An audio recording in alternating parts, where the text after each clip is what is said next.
Hey guys, make sure to subscribe and hit that notification bell to be updated every time I make a new video. Thanks, let's begin. Hey guys, welcome back to the channel. You're watching Shark House Entertainment, and I am your host, Brian Gatto. And earlier today, I saw Nosferatu.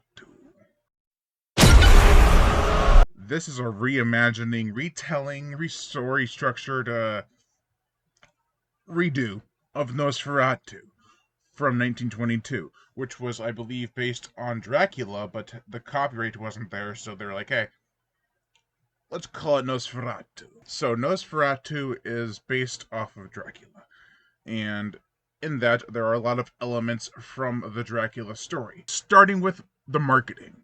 They did not show what Count Orlok, Nosferatu, actually looked like in any of the trailers, besides like a behind glance of his back or over his shoulder. There was like nothing. Oh, well, he did open his eyes in one shot in the trailers, but it was a blink and you'll miss it moment.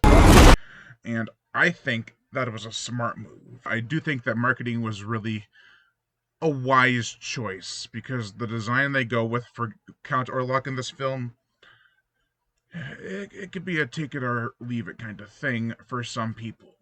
But I think it was great. It was something different and unique, but it still harkened back to that old style of the ghoulish creature man thing. I loved it. I also found the characters to be really well done. I love and trust Robert Eggers' work. He's always very committed to his craft. He is very committed to the accurate representation of everything in the film. Period setting, the attire, everything has to be perfect. The wardrobe has to be spot on for him. The trailers, I keep going back to the trailers, kept on building Orlok up. Little did I know how well done the build-up to Count Orlok would be reaching Germany. Now, before that, we already see the vampire. We already see the transaction from the house sale. We see it all. And yet, his travel to Germany is so epic. Like, it's not just, oh, well, he went from Transylvania to Germany and a scene transition. Much like Francis Ford Coppola's version of Dracula, where you see some blood splatter on a sail, and that's about it. This had like several scenes cutting back to the Demeter, which was really cool. I really liked that. There was a scene where he's hiding from one of the characters because he's gonna do this surprise attack. I didn't see him right away. That was the funnest part, because when you actually see him move, you're like, oh! It brought me back to the last Voyage of the Demeter, which I actually really enjoyed that film. I have seen period piece vampire movies that drag way more than this. Now, the pacing is great, but that has to be helped by the characters. Nicholas Hoult was just in Renfield last year, another Dracula film. Totally opposite of his character in that film. His performance in Nosferatu is amazing. When he actually gets a good look at the Count as he approaches him, his face of fear, not even screaming, just utter fright. It's wonderful. There is a devil in this world, and I have met him. Two people I was very excited to see in this film. One was Willem Dafoe. I've become a very avid fan of this actor. In the last 3-4 years, I saw him in The Lighthouse, I saw him in The Northman. I've seen him in quite a few things. Never really catching who he is. He never really stuck out to me as an actor that would catch my attention. Every time I see him now, I'm like, I gotta see that film. He's a great actor. And he's equally as good in this. He's someone who studies the occult. And I think his character is a highlight. He doesn't even appear until like halfway in the film. He always plays these eccentric, crazed characters that seemingly are not all there, but know more than what you think they would. The other actor, Ralph Ineson, dude, ever since I saw him in The Witch, and then I saw him in The First Omen, and several other projects, I have been a fan. His voice, whoa. I thought he was great in the film. I am so happy he had a bigger role than I thought he would. The other actor that I didn't realize was in this movie until after I saw was Aaron Taylor Johnson. What? I didn't recognize him. Oh my god. And he's also in Craven the Hunter, the new one. I haven't the new movie that just came out. I haven't seen it yet. He was in Godzilla from 2014 as an emotionless character.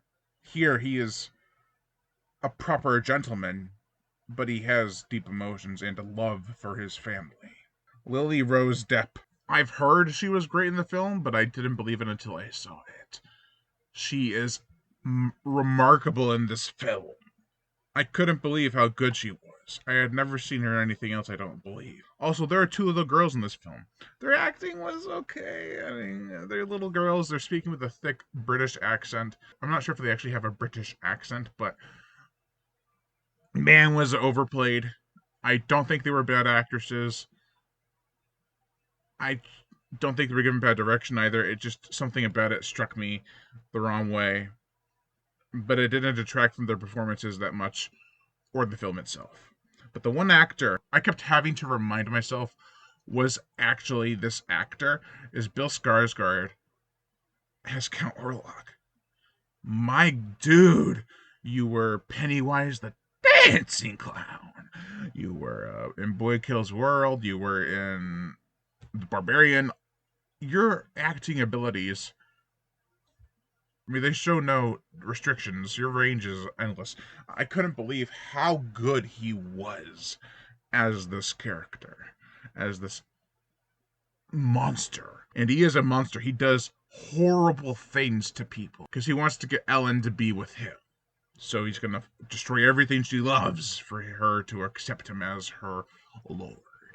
Then there's Her Knock, or Her Knock, played by Simon McBurney, who is a rendition of Renfield. And he is disturbing. He is a vile man who it's disgusting what he does to some animals and what he does in general. A very icky person. It's shown in the trailers what he does to one animal. It's also like a It's like one of those moments where we're like, oh, he's not gonna do it. They lied about it in the trailer. No, the cinematography is amazing in this film, as are the effective sequences of visuals. There's one part where Nicholas Holt's character, the shot with him walking on this desolate road, with the moon peering through the tops of the trees, but it's only coming straight down, and there's black trees all alongside him. It's snowing out. I thought that was a picture out of a freaking calendar. It was so damn good. But the best calendar you've ever seen. It's moody, it's gothic. I loved it. There's also this effect that I'm hit or miss with, but there are some elements that outweigh the misses. With the hand flying over the city, like the shadow of the hand, I feel like it should have been faded a bit more, but what makes it work for me is that when it goes over the city or the town or whatever, you hear screaming. It's like people are screaming in their sleep or are awoken with a sense of ominous horror as his presence is felt over the city. It's little details. You can hear them screaming. He's not doing anything to them. His shadow is just being cast over them. It's so awesome. I loved it. I love this movie. If it doesn't get into my top 3, that'd be a crime. I don't know. There's nothing else I can really say about it that can really justify how good this movie is. The musical score is great. I'm upset that they didn't get Mark Corbin, but Robin did a great job. I loved it. I actually bought the score on digital well before the movie came out because it was on Amazon. I'm like, oh, cool. I listened to it. Very creepy stuff. I highly recommend seeing this film in theaters. It's a visual wonder. I saw it on standard 2D. It's not a 3D film, but it could have been X Plus or a nice IMAX screen or whatever. But I saw it in the most basic theater experience I could ever see it in, and I was still enamored. I loved it. The movie also has this coating of dread, and it's a very sad and bleak movie. I think It is a return to form for gothic vampire horror.